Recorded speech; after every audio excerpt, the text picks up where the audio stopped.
শিলিগুড়ি নিবাসী শ্রী মাখনলাল সরকার সবরই প্রতীক্ষার মতো দীর্ঘ প্রতীক্ষা।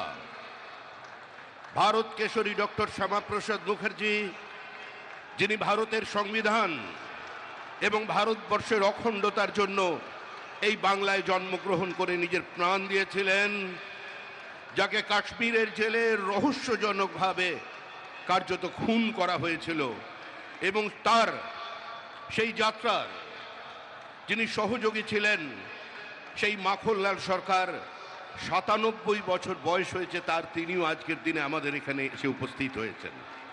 শ্রী মাখনলাল সরকার তারপরে দিল্লিতে একটি দেশাত্মবোধক গান গাওয়ার জন্য দিল্লি পুলিশ তাকে গ্রেপ্তার করে। কংগ্রেসের সরকার নিয়ে যাওয়া হয় বিচারালয়ে। বিচারপতি বলেন তার উকিলের পরামর্শে যে ক্ষমা চান আপনি